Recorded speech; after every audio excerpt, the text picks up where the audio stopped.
देश भर में लोकसभा चुनाव 2024 को देखते हुए आदर्श आचार संहिता लागू करवाने के लिए चुनाव आयोग लगातार निर्देश जारी कर रहा है और इस बीच चुनाव आयोग ने वोटरों को लुभाने के लिए लगाए गए तमाम पार्टियों के होर्डिंग, बैनर और पोस्टर 24 घंटे के अंदर हटाने का आदेश दिया है।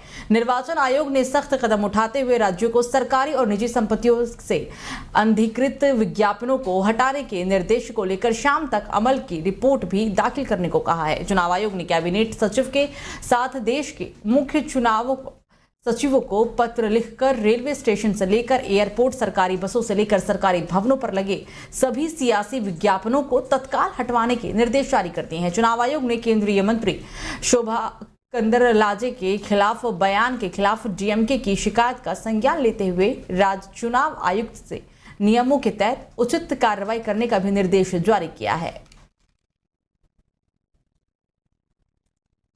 तो फेसबुक और इंस्टाग्राम एक महीने में तीसरी बार डाउन हुआ है। फेसबुक और इंस्टाग्राम पर पोस्ट नहीं हो पा रहा है और इससे सोशल मीडिया यूजर को काफी परेशानी भी झेलनी पड़ रही है।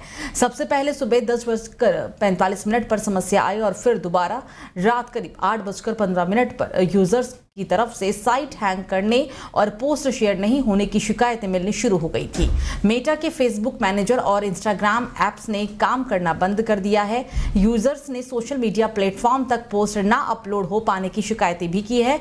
उन्हें ग्लोबल आउटरीच का सामना भी करना पड़ रहा है और ऐसे में लोगों ने इसकी जानकारी भी सोशल मीडिया प्लेटफॉर्म पर दी है। फोटो और वीडियो भी अपलोड करने में दिक्कतें आ रही है। तकरीबन 60% यूजर्स फेसबुक के मैनेजमेंट ऐप इंस्टाग्राम या फेसबुक पर लॉगिन करने में कठिनाइयों का सामना करने की बात कह रहे हैं। तो बात अब कोटा की करेंगे, जहां पर कोटा से 18 मार्च को नीट की तैयारी कर रही एक लड़की की अपहरण की घटना सामने आई थी। छात्रा के पिता को कुछ तस्वीरें भेजी गई जिसमें उनकी बेटी के हाथ मुंह बंधे हुए थे। अपहरण करने वालों ने 30 लाख रुपए की डिमांड की और अब इस केस में एक हैरान कर देने वाली बात सामने आई है। एक सीसीटीवी फुटेज सामने आया है जिसमें छात्रा को 2 लड़कों के साथ देखा जा रहा है। फुटेज उसी दिन का है जिस दिन उसकी तस्वीरें उसके घर वालों को भेजी गई थी। बताया जा रहा है कि लड़की को जयपुर के दुर्गापुरा रेलवे स्टेशन पर देखा गया है।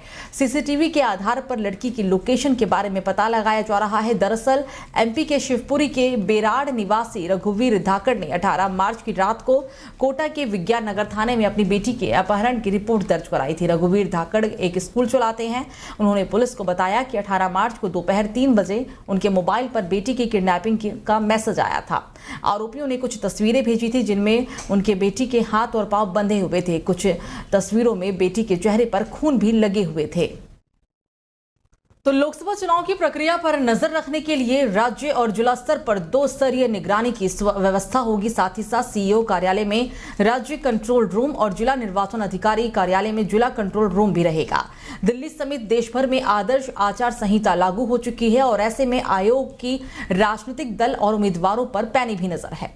साथ ही आचार संहिता के उल्लंघन को रोकने के लिए आयोग ने कमर भी कस ली है और इसके साथ ही एक तरफ जहां लोकसभा त्रेतवार 24 घंटे संचालित होने वाले कंट्रोल रूम शुरू हो गए हैं, तो वहीं राजनीतिक दलों और उम्मीदवारों के लिए नियमों के अनुसार चुनाव प्रचार से जुड़ी इजाजत लेने के लिए सिंगल विंडो सिस्टम भी शुरू कर दिया गया है। अधिकारियों के अनुसार सभी 7 लोकसभा सीटों के लिए रिटर्निंग अधिकारियों के कार्यालय में सिंगल विंडो सिस्टम स्थापित किया गया है। उम्मीदवार इनके जरिए चुनाव प्रचार से जुड़ी गतिविधियों जैसे कि बैठक, नुक्कड़ सभा, जनसभा, रैली, जुलूस, रोड शो आदि के लिए अनुमति लेंगे।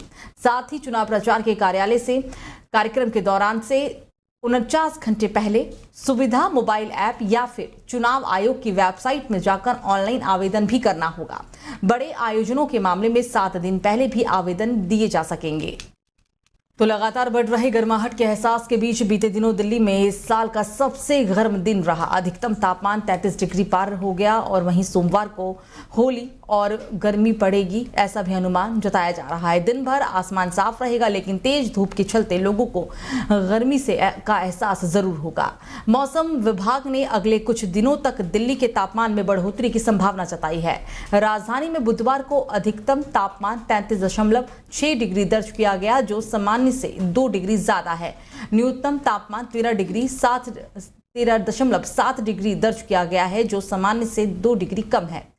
हवा में नमी का स्तर 79 से 26% रहा। पीतमपुरा दिल्ली का सबसे गर्म इलाका दर्ज किया गया। यहाँ का तापमान, अधिकतम तापमान जो है वो 34.6 और न्यूनतम तापमान 18.2 डिग्री सेल्सियस दर्ज किया गया है।